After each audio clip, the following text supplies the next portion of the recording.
Okay, so welcome to the deep dive. Yeah. Yeah, where we like to really get to the heart of things. Yeah. And today we are diving into something I think a lot of our listeners are going to be really interested in because it's something, we all deal with pretty much on a daily basis. Absolutely. And that is the NBA Yes. and social media.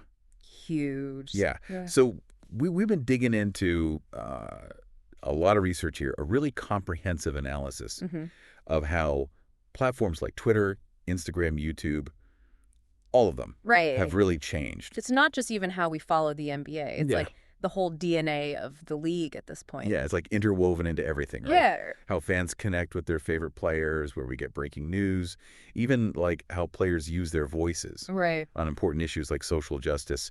It's all tied up in social media. So That's a good point. our goal today is to really break down those biggest changes that social media has had on the NBA. I mean, think about it.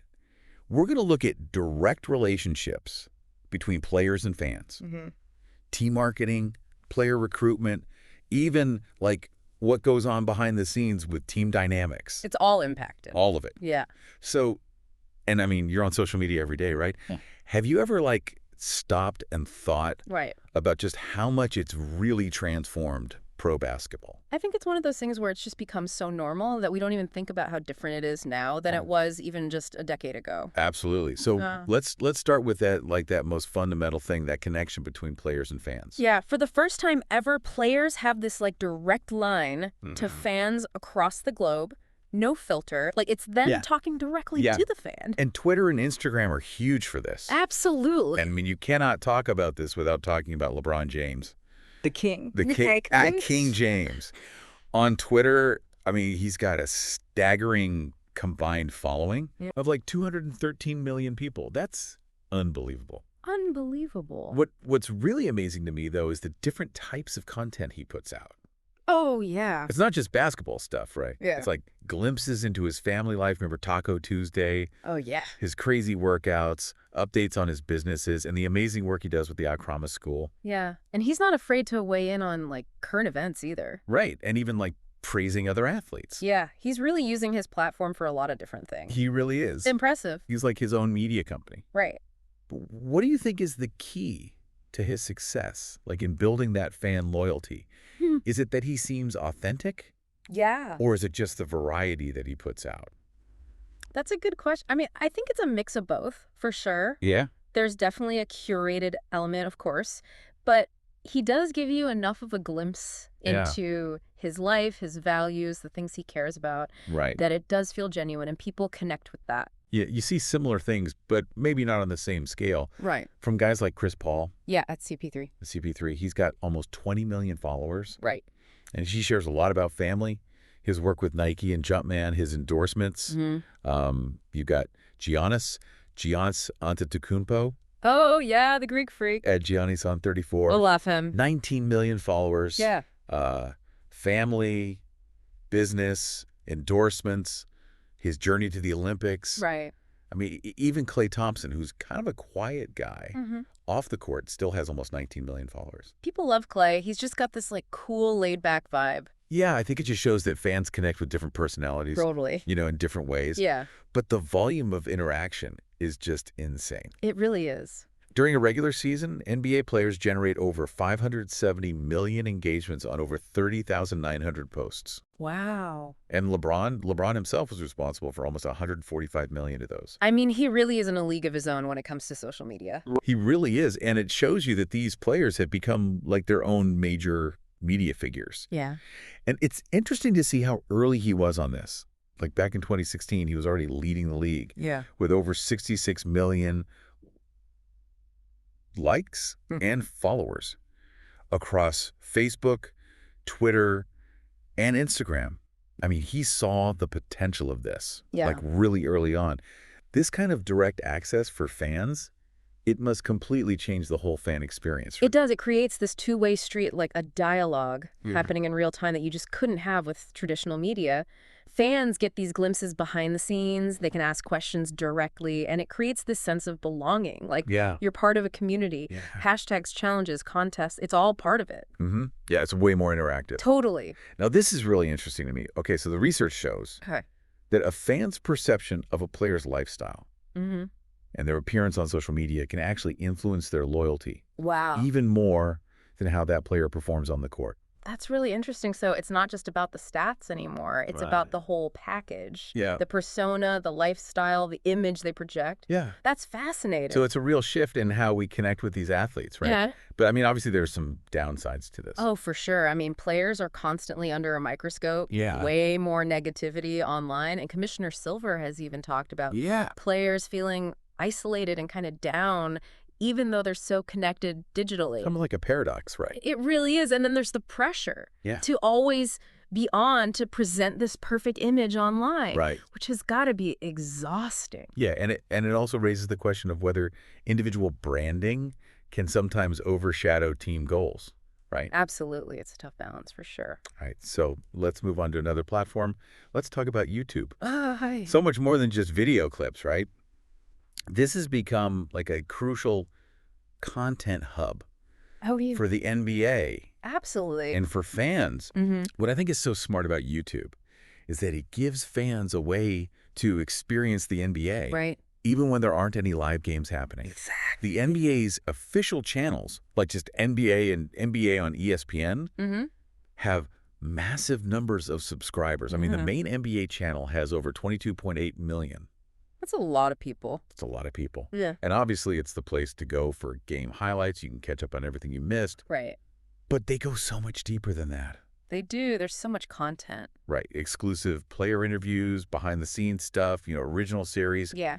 They give you a much more intimate look Yeah. at the league and the players. And it's not just the league itself. Right. Teams are really active on YouTube too. Yeah. Like the Lakers, for example, they put out game recaps, player interviews, Yeah. exclusive content, even full game highlights, Right. documentaries, analytical breakdowns. It's amazing. It's like its own little world. It is.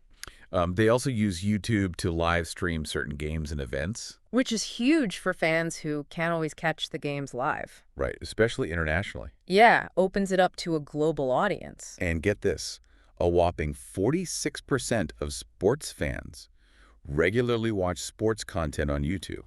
Wow. And this is especially true for younger fans and international viewers. Makes sense. It's how that generation consumes content. Right, and the NBA was really early to recognize this. Yeah. And they've been investing heavily in their YouTube presence ever since. Smart move. Yeah. They were ahead of the curve on that one. So they have this thing called the NBA Playmakers Initiative, Okay. which I think is fascinating.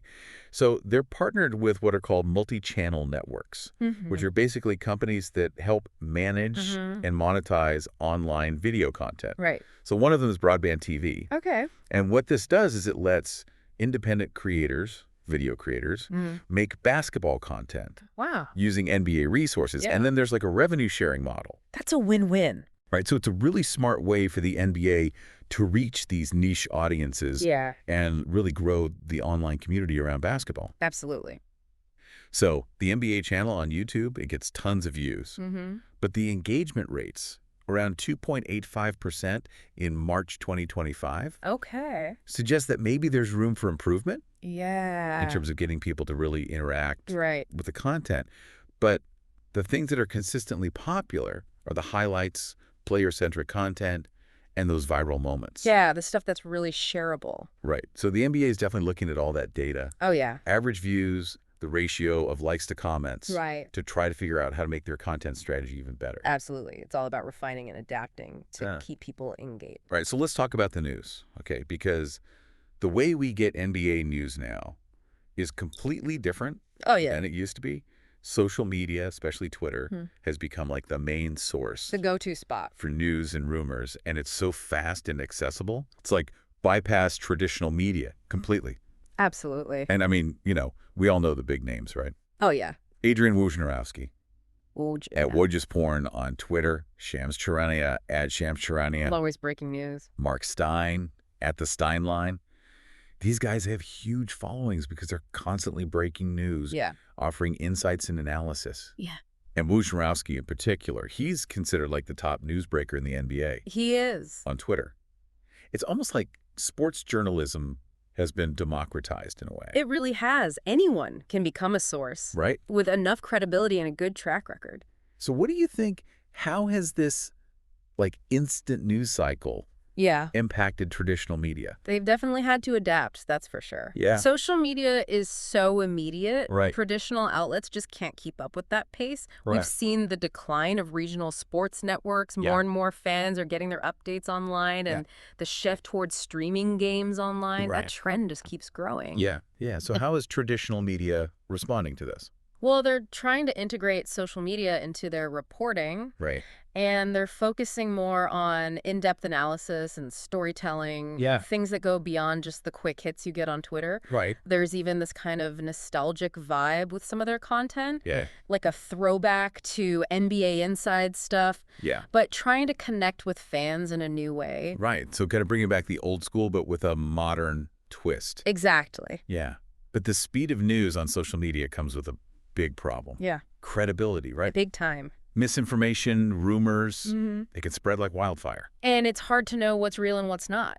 Right. We've even seen cases of hacked accounts, like official NBA accounts, Wow. spreading fake news. That's scary. Yeah. So it really means that fans need to be super careful Yeah. and be able to tell the difference between the real insiders who have a proven track record Right. and those less credible sources, especially those anonymous ones. Yeah, the anonymous ones are tricky. Right, because you never know who's really behind them. Exactly. And it's not just the reporters and insiders who are using social media. Right. Players have also figured out how to use it Yeah. to control their own narrative. Mm-hmm. They can respond to rumors directly. They can share their side of the story. Right. They can shape their public image. In real time. Right, without having to go through traditional media. Yeah, it's a powerful tool. Like, remember when LeBron went silent on social media for a while? Yeah, to avoid all the negativity. Makes sense.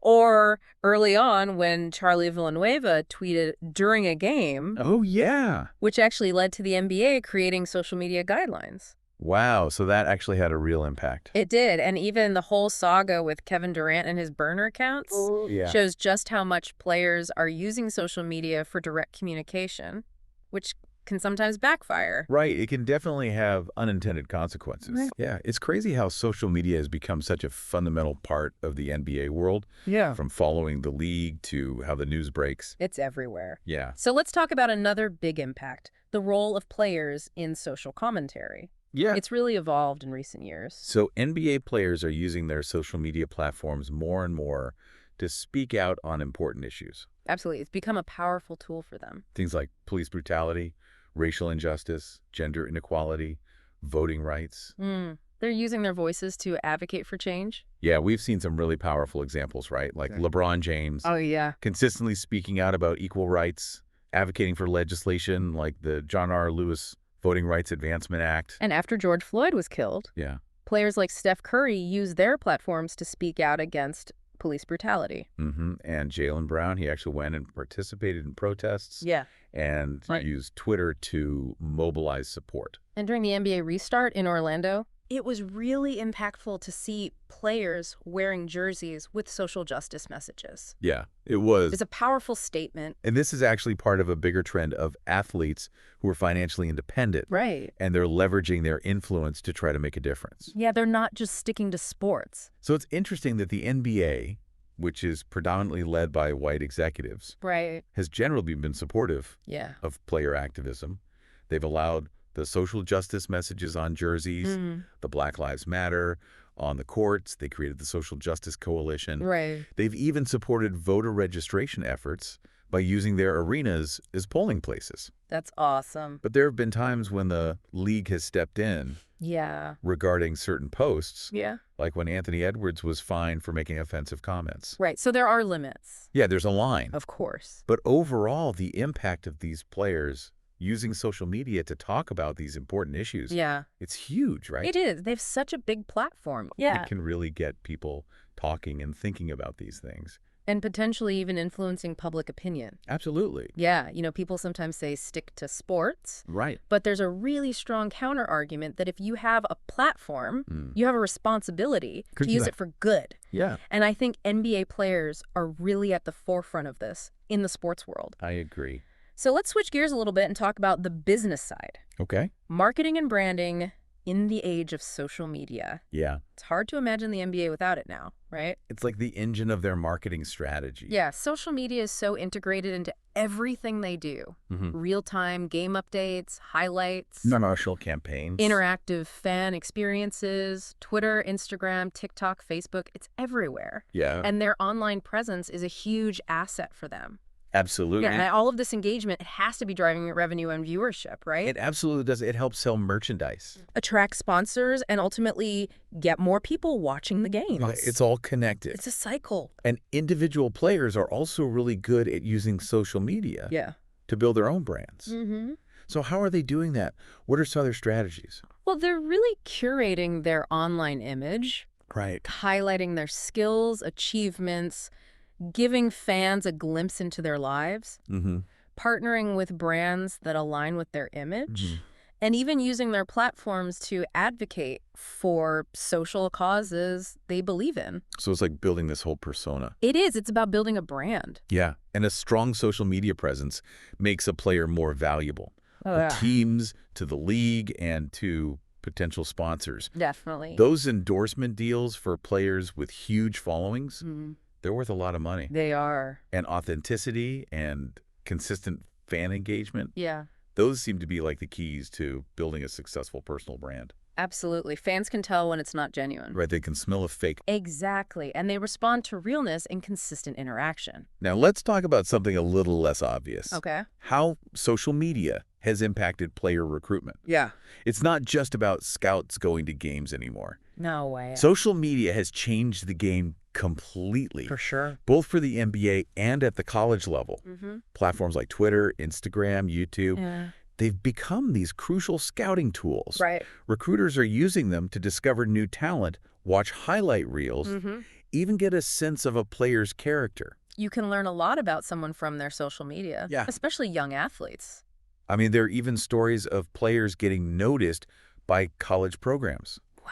Just through their social media highlights. That's amazing. It's crazy, right? It really expands the reach of scouting. Beyond what was possible before.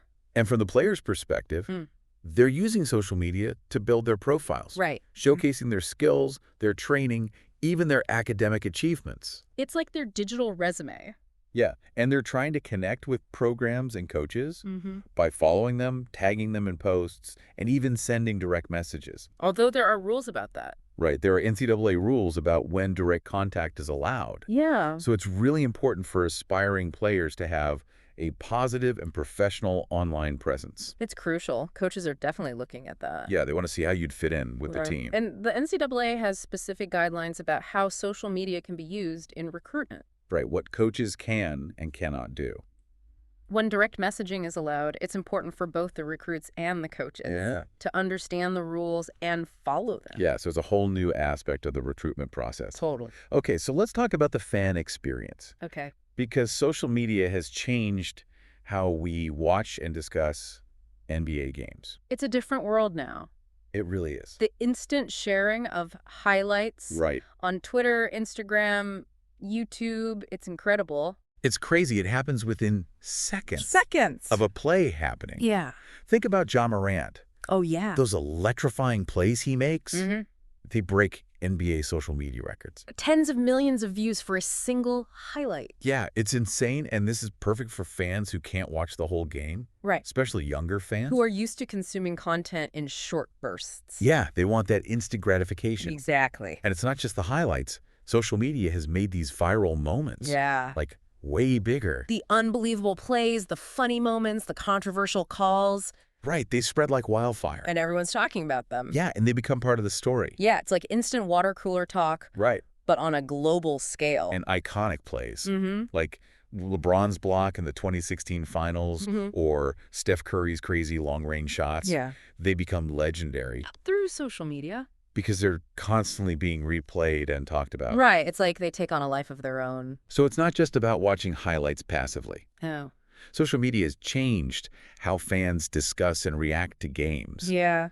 Twitter and Reddit. Mm-hmm. They've become these real-time forums for commentary and analysis and debate. It's like a giant virtual sports bar. Yeah, and even the NBA app Mm-hmm. now has community features. Right. Bringing fans together. Yeah, it's a much more interactive and immediate experience, Absolutely. and it creates this real sense of community Yeah. around the game.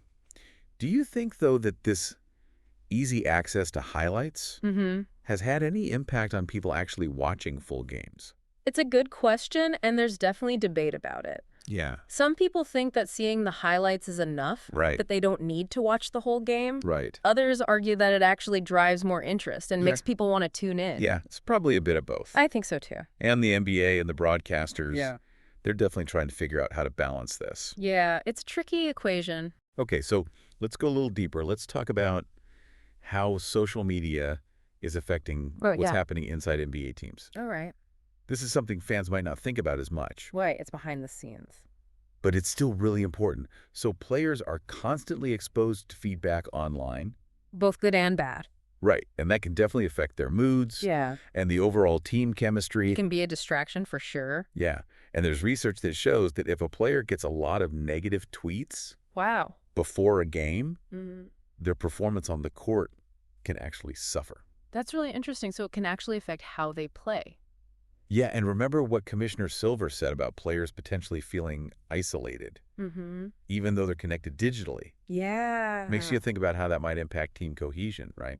Absolutely. If players are too focused on their individual online brands, Right? it could take away from that team-first mentality. And then there's the fact that social media gives players a way to connect with each other Right. outside of their own teams, Yeah. which can be good, but it can also be tricky. Because everything's so public. Right. Disagreements can happen online. Yeah? Players might accidentally reveal sensitive information, Right. or there could be misunderstandings. Because they don't have that PR filter Right. that a team would normally provide. Exactly. We've seen online feuds between players. Yeah. We've seen players say things they probably shouldn't have. It happens. Yeah, so it shows the potential risks. When everyone has that direct line to the public. And the NBA has actually implemented rules Yeah. to try to address this. Right. Especially around game time.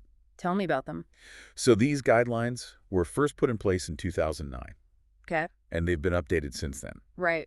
And basically, players and coaches can't use their phones or be on social media Wow. starting 45 minutes before the game Okay. until after they've done all their post-game media stuff. Makes sense. Yeah, and the goal is to make sure everyone's focused on the game and that the integrity of the competition is protected. Yeah.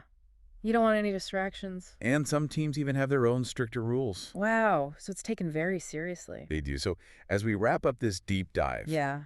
it's clear that social media has had a massive impact on the NBA Oh, yeah. in so many ways. It's changed the game. It really has. We've talked about everything from direct fan engagement Mm-hmm. to YouTube being this major content hub, the crazy speed of the news cycle. The rise of player activism. Yeah, the revolution in marketing and branding, the new ways players are recruited. The whole fan experience. Yeah, and even the internal team dynamics and player relationships. It's all intertwined. It really is. And as new platforms and features pop up, Yeah. social media's role in the NBA is only going to keep evolving. It's hard to even imagine what it'll look like in a few years. Right. It's like a constantly shifting landscape. Exactly. So here's a thought for you. Okay.